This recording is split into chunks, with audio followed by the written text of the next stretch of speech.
Hi, everyone. Now I see what Leeza meant about not being able to see anyone.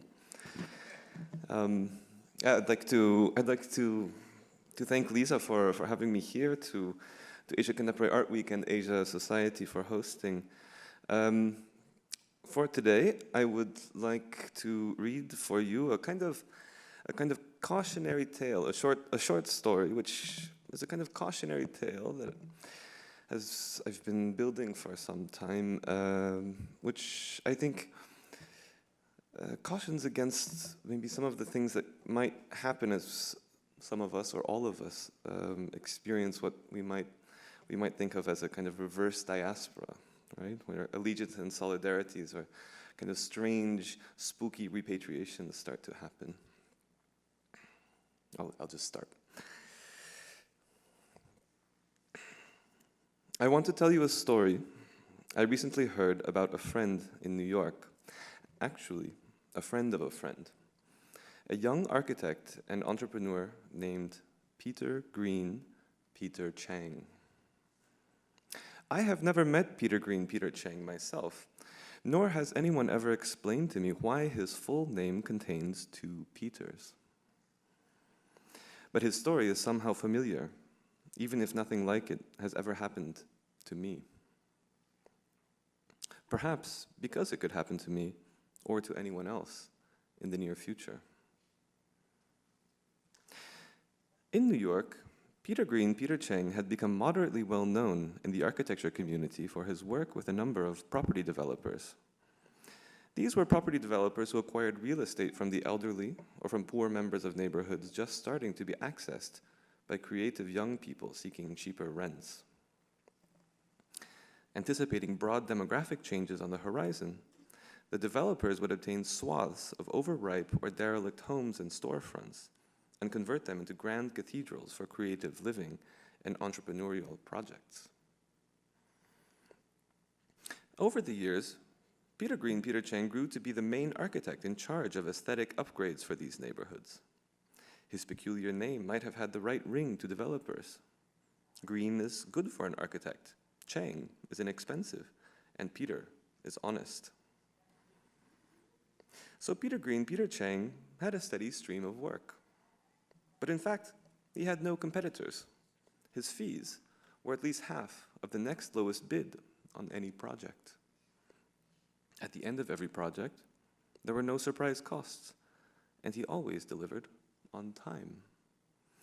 No client dared ask him how he did it, probably for fear of what they might find. Being Chinese, Peter Chang had a strong sense of civic duty. When the process of removing old residents felt cruel or premature, as it often did, he would remind himself, this is New York, and this is America, and he did not enter into this line of work easily. His parents did not have an easy landing when they came to the US, nor did his grandparents when they moved to Taiwan.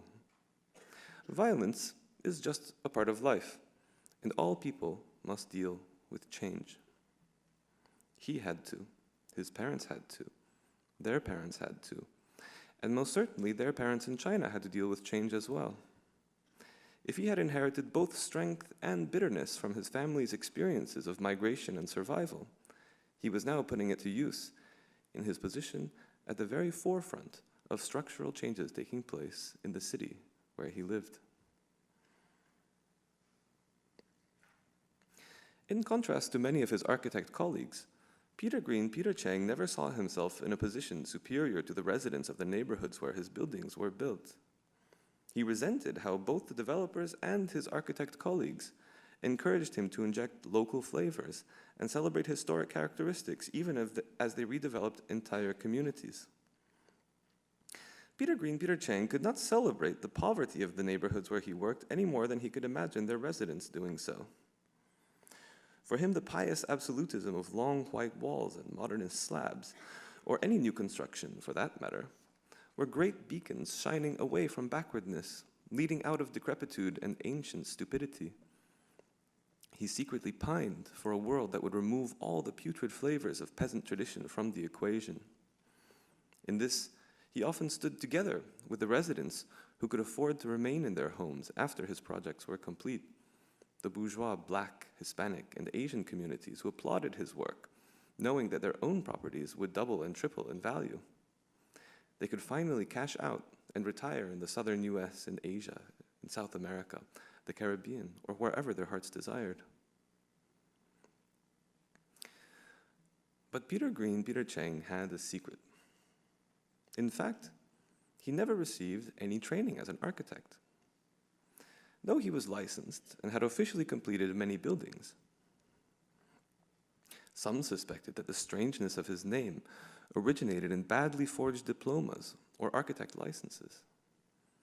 In actuality, he had received very little formal education whatsoever, and instead dedicated his youth to the informal study of experimental physics. In doing so, Peter Chang came upon a strange, synthetic building material he believed would revolutionize the construction industry and build space in general.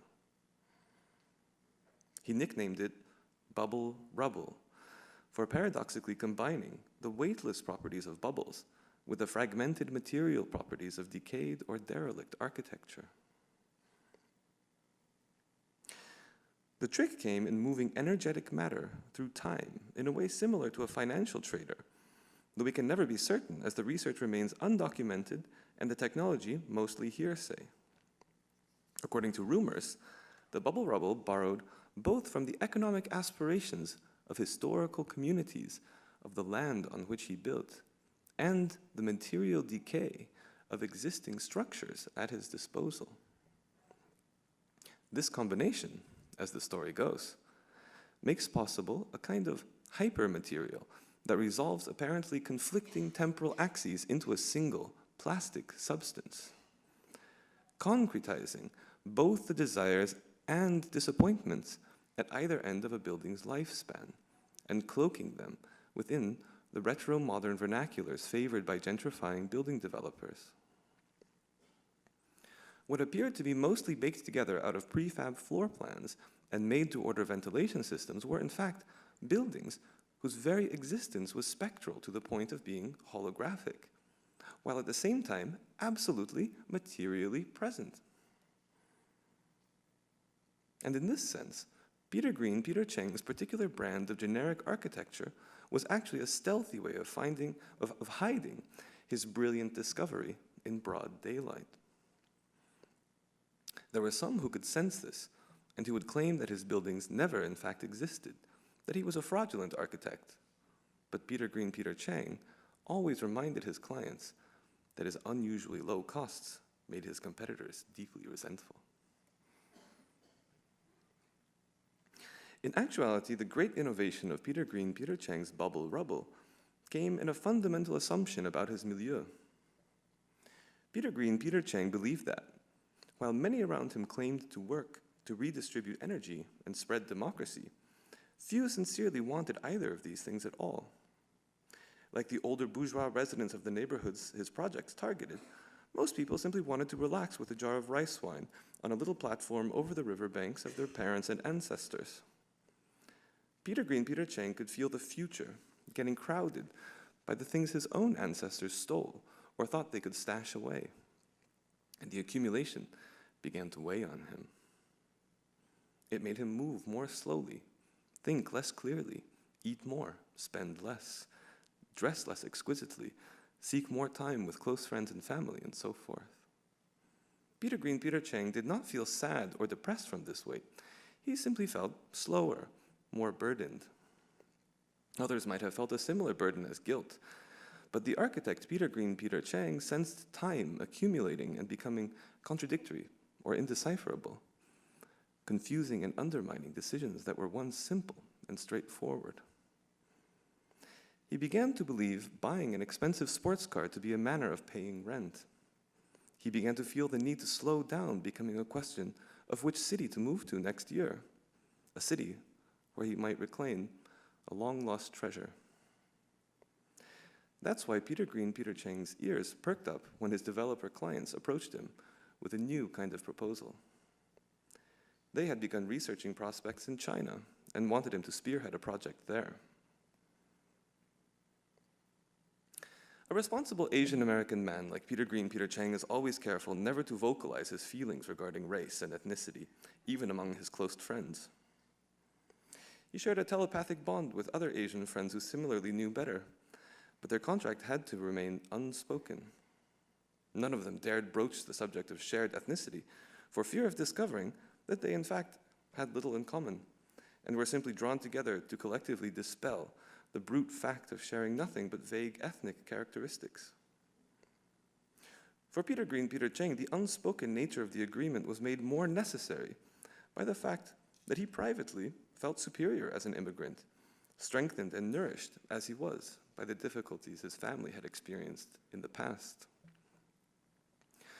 On the contrary, his Asian American friends felt weighed down by their history, by being unable to synchronize the injustice of their lowly minority status with the story of what brought them to a place that could never be their own. So the appearance of China on Peter Chang's forecast came as a natural and timely development. Though he knew nothing about the country, he was proud to be approached as an automatic expert by virtue of his ethnicity. Surely, his innovative building material would gain an entirely new life in China's booming economy. In China, Peter Chang proposed to start work in the ancestral hometown of his family, a village whose name he could neither remember nor pronounce. But it felt like the right place to begin. He assured his trusting developer clients that this town was full of empty buildings, new and old, and that he had met many young creatives with the energy and initiative to fill them. One building in particular caught his attention, a massive private mansion from the early 20th century that had been used as a workshop for local artisans in the late 20th century before being abandoned in the 1990s. Though the building was crumbling from neglect, Peter Chang could envision its many floors brimming with overlapping groups of industrious young people. One floor could be a collaborative kitchen where aspiring amateur chefs or foodies could bring ingredients to cook imaginary Tang Dynasty dishes. Another could be a co-working space full of well-composed adults of all ages biting lower lips, studying glowing screens, composing science fiction stories, sublimating memories of the Cultural Revolution. Another, a workshop using scrap metal from the nearby car repair shop to build elegant bicycles. Another, a contemporary art center where visitors could bathe in immersive video installations while enjoying local cuisine from its food court. Another, a small press printing new philosophy and critical theory on parchment made of pine tree needles from the nearby forest. What a relief China was, rich with so many new possibilities. Peter Chang started to realize how cynical he had grown in New York and in the US, where he had worked for years knowing full well that the future could never be written from a part of the world whose culture was based in extraction and plunder. The Western world has been in a state of decay for longer than it has known. The young creatives moving into his New York buildings were only holograms, projections responsible for beautifying a long-lost industrial sector with fake vital energy and sassy t-shirts. Perhaps they themselves already know that they can only look for serene spaces to die a peaceful death with cool friends and nice furniture. The sense of new life and renewal that surrounded Peter Chang in China only reinforced his thinking that the difficulties experienced by earlier generations of his family made him smarter and stronger. He began to assemble a story in which this intelligence and strength had been building over generations in exile, incubating in the safety of a foreign empire, only to eventually build a bridge over the oceans, home, through the atmosphere, when that foreign empire's power began to wane. Peter Chang now realized that for some time his destiny had been to eventually return, repair and pilot the downed spaceship of his grandparents' culture. He would return home and enter its rotten cockpit to feel the great machine envelop and surround him like a womb. Peter Chang's mother would tell him over the years, "Just go to Vancouver, your aunt and uncle there, plenty Chinese people there." But he didn't care about Chinese people. That was not an end in itself. He wanted to build something, make new discoveries. He wanted to build his own culture out of his own culture. He craved glass towers and ruins next to each other, replacing one another, growing into one another, becoming indiscernible, conflating time and space, death and life. The dark power of bubble rubble was such that Peter Chang could never be sure when one would overtake the other and undermine the projection. Amidst his feverish excitement, his emails began to contain a specific typo. Trying to address friends, family, and co-workers with dear, he found himself repeatedly mistyping dead. Dead Howie, dead Francis, dead Lisa, dead Michael, dead dad, dead mom, dead friends. China is awesome. Come visit me soon. However, in the ancestral hometown whose name he could neither remember nor pronounce, Peter Chang faced a major problem. For many abandoned properties, such as the one he had set his eye on, it had become difficult to locate a deed of ownership. Many official records had been lost due to changes in government or migrations of people over the course of the 20th centuries, various political upheavals, and without any documentation identifying the property's owner, it was impossible to determine who held the right to sell it.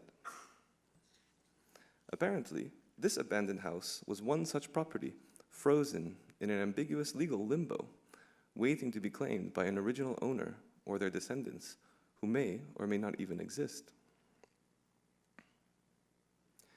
Finally, Peter Chang was able to meet with a mid-level official named Mr. Guang to inquire about what could be done. Mr. Guang was barely older than Peter Chang, more fit and with a twinkle in his eye. He introduced himself with a charismatic smile and speaking excellent English. In a rundown old bureaucratic office looking just as overgrown with papers as the abandoned property was covered in weeds and vines, the exuberant Mr. Guang appeared to have come straight out of another world, the business world. With a brief rush of superiority, Peter Chang thought to himself that this official must be a failed entrepreneur. Not everyone can be a winner in the game. The enormous Chinese state bureaucracy must function as a final resting place for those who can't rise to the occasion of the country's great economic experiment.